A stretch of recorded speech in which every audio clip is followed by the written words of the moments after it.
নমস্কার, আমি অ্যাস্ট্রো শ্রীদীপ। 2024 সালের শেষ, 2025 সাল শুরু হতে চলেছে। অধীর আগ্রহে সকলেই কিন্তু অপেক্ষা করে আছেন নতুন বছরকে স্বাগত জানাতে। আর একটা বিষয় অধীর আগ্রহে অপেক্ষা করে আছেন, সেটা হচ্ছে নতুন বছর অর্থাৎ 2025 সাল কেমন যাবে সেটা জানার জন্য।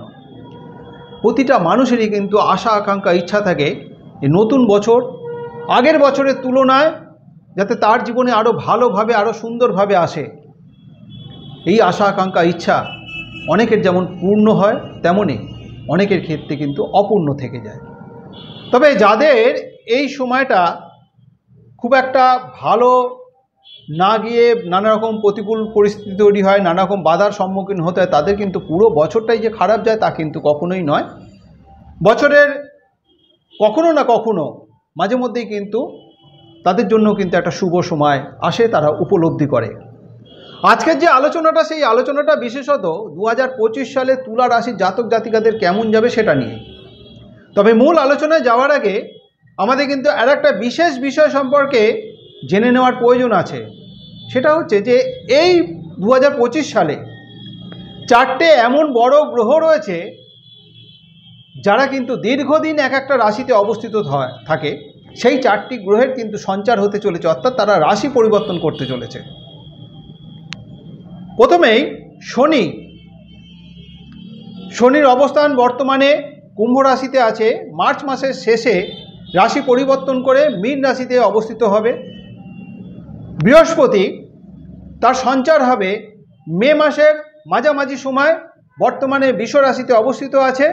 মে মাসের মাঝামাঝি সময় থেকে তার সঞ্চার হবে মিথুন রাশিতে। রাহু এই সময় অবস্থিত আছেন মীন রাশিতে। মে মাসের তৃতীয় সপ্তাহ থেকে তার রাশি পরিবর্তন করে অবস্থিত হবে কুম্ভ রাশিতে। রাহু কেতু যেহেতু একই সময়ে তাদের সঞ্চার হয়, তো এই সময় মে মাসের তৃতীয় সপ্তাহে কেতু তার সঞ্চার করবে, অর্থাৎ কন্যা রাশির থেকে সিংহ রাশিতে তার অবস্থিত হবে। এই 4 গ্রহের অবস্থান এবং 4 গ্রহের দৃষ্টির পরিপ্রেক্ষিতেই কিন্তু এই রাশির ফলাফল, অর্থাৎ 2025 সালে তুলা রাশির জাতক জাতিকাদের কেমন যাবে, এই 4 রাশির অর্থাৎ শনি, বৃহস্পতি, রাহু, কেতুর অবস্থান এবং তাদের দৃষ্টির পরিপ্রেক্ষিতেই কিন্তু এই রাশিগত ফলাফল। এবারে আসবো এই পুরো সময়টা 2025 সাল, পুরো সময়টা তুলা রাশির জাতক জাতিকাদের জন্য কেমন থাকবে। বিশেষত শনি ষষ্ঠভাবে অবস্থিত হওয়ার কারণে তুলা রাশির জন্য কিন্তু বিশেষ শুভত্বের বার্তা বয়ে আসতে চলেছে। ষষ্ঠভাবে কোনো পাপ গ্রহের অবস্থান কিন্তু বিশেষত শুভ ফলই প্রদান করে। আর তুলা রাশির জাতক জাতিকাদের যেহেতু শনি ষষ্ঠভাবে অবস্থিত থাকবে, এই সময় কিন্তু যে কোনো বিপদ থেকে কিন্তু তুলা রাশির জাতক জাতিকারা রক্ষা পাবে। যেমন তেমনই যদি কোনো রকম শত্রু থেকে থাকে, শত্রুরাও কিন্তু কোনো রকম ক্ষতি করতে সমর্থ হবে না, অর্থাৎ শত্রু থেকেও কিন্তু তারা রক্ষা পাবে। তবে স্বাস্থ্য বিষয়ে মাঝে মধ্যে একটু সমস্যা দেখা দিতে পারে, বিশেষত ঠান্ডা লাগা, শরীরে বিভিন্ন অঙ্গে ব্যথাজনিত কিংবা চোখের কোনো সমস্যার কারণে মাঝে মধ্যে একটু সমস্যা দেখা দিলেও তা কিন্তু খুব একটা সমস্যা বহুল হবে না। কর্মজীবীর জন্য এই বছরটা বিশেষত তুলা রাশির জাতক জাতিকাদের জন্য শুভ। যারা বেকার যুবক যুবতী রয়েছে, দীর্ঘদিন চাকরির জন্য চেষ্টা করছে, তাদের কিন্তু এই সময়টা ভালো চাকরি লাভের একটা সম্ভাবনা তৈরি হয়েছে। যারা চাকরির সাথে যুক্ত রয়েছেন, অর্থাৎ কর্মক্ষেত্রের সাথে যুক্ত রয়েছেন, তাদের এই সময় প্রমোশনের সম্ভাবনা যেমন তৈরি হয়েছে, তেমনই প্রমোশনের জন্য যদি কোনো রকম পরীক্ষা এই সময় থেকে থাকে কর্মক্ষেত্রে, তাতেও কিন্তু সফলতা আসবে। কর্মক্ষেত্রে কোনো সমস্যা থাকলে, পূর্ব বছরে যদি কোনো রকম সমস্যা থেকে থাকে, সেটাও কিন্তু ধীরে ধীরে সলভ হবে, সমস্যার সমাধান হবে। পূর্বোক্ত কোনো ঋণ যদি থেকে থাকে, এই 2025 সালে সেই ঋণ পরিশোধ হবে। সুতরাং শনি ষষ্ঠভাবে অবস্থিত হওয়ার কারণে তুলা রাশির জাতক জাতিকাদের বেশ কিছু শুভত্বের বার্তা বয়ে নিয়ে আসবে। বৃহস্পতির অবস্থান নবমভাবে অবস্থিত হওয়ার কারণে এই সময় শুভ ফলের নির্দেশ করছে। এই সময় কোনো তীর্থ ভ্রমণের যেমন সম্ভাবনা তৈরি করছে, তেমনি কর্মক্ষেত্রে মান সম্মান পদোন্নতির সম্ভাবনাও কিন্তু থাকছে। নবমভাবে অবস্থিত হয়ে রাশিতে এবং পঞ্চমভাবে দৃষ্টি দেওয়ার কারণে সন্তান সংক্রান্ত বিষয়কে কেন্দ্র করে অর্থাৎ সন্তানের জন্য এই সময় কিন্তু বেশ শুভ ফলের বার্তা নিয়ে আসবে। সন্তানের জন্য পারিবারিক সুখ শান্তি বৃদ্ধি পাবে এই সময়।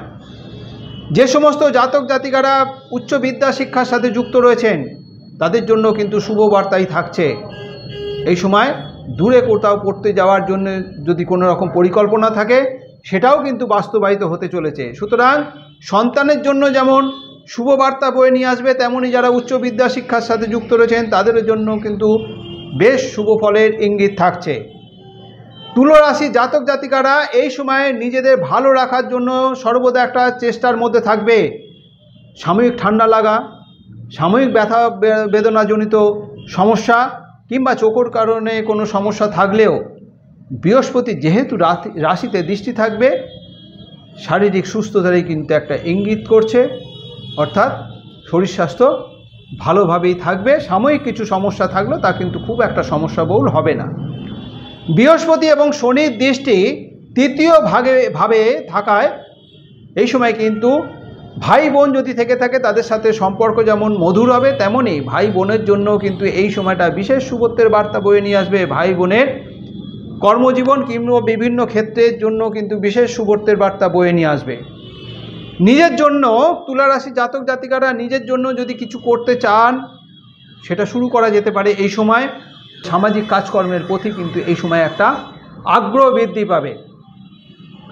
রাহু পঞ্চম ভাবে অবস্থিত এবং কেতু একাদশ ভাবে অবস্থিত হওয়ার কারণে এই সময় কিন্তু অল্প সময়ের মধ্যে বেশি টাকা উপার্জনের একটা নজর থাকবে জাতক জাতিকার মধ্যে। একটা লাভ করার প্রবণতা কিন্তু তুলা রাশি জাতক জাতিকাদের মধ্যে দেখা দেবে। হঠাৎ করে বেশ কিছু অর্থপ্রাপ্তির সম্ভাবনা থাকছে। সেটা হতে পারে কোনো ফাটকা উপার্জন, অর্থাৎ ফাটকা ব্যবসার মাধ্যম দিয়ে উপার্জন, কিংবা লটারির মাধ্যম দিয়ে বেশ কিছু অর্থপ্রাপ্তিও কিন্তু অসম্ভব নয়। একটা ভালো যোগ কিন্তু তৈরি করছে, অর্থাৎ অর্থনৈতিক বিষয়কে কেন্দ্র করে একটা শুভত্বের বার্তাও কিন্তু বয়ে নিয়ে আসবে তুলা রাশির জাতক জাতিকাদের। নতুন নতুন বিষয়ে জানার জন্য, শেখার জন্য কিন্তু একটা আগ্রহ তৈরি হবে। এই নতুন বিষয়কে জানার জন্য, শেখার জন্য কিন্তু তুলা রাশির জাতক জাতিকাদের বিশেষ শুভ সময় এটা। সুতরাং 2025 সাল তুলা রাশির জাতক জাতিকাদের জন্য বিশেষ শুভত্বের বার্তা বয়ে নিয়ে আসতে চলেছে। বিভিন্ন দিক কিন্তু তুলা রাশির জাতক জাতিকাদের এই সময়টা যথেষ্ট ভালো, যথেষ্ট উন্নতির আশা করা যায়। এই তুলা রাশির জাতক জাতিকাদের 2025 সাল কেমন যাবে এটাই আমার আলোচনা, এটাই আমার বিশ্লেষণ। এই আলোচনা যদি আপনার কাছে গ্রহণযোগ্য মনে হয়, যদি ভালো লেগে থাকে, অবশ্যই লাইক এবং শেয়ার আশা করব। যারা এখনও পর্যন্ত আমার এই চ্যানেলটিকে সাবস্ক্রাইব করেননি, আমার পরবর্তী ভিডিও, পরবর্তী আলোচনাগুলোর লিঙ্ক পেতে অবশ্যই চ্যানেলটিকে সাবস্ক্রাইব করে নেবেন। নতুন বছরের অগ্রিম শুভেচ্ছা জানিয়ে এবং সকলের শারীরিক সুস্থতা কাম্য করে আজ এই পর্যন্তই। ভালো থাকবেন, সুস্থ থাকবেন, ধন্যবাদ।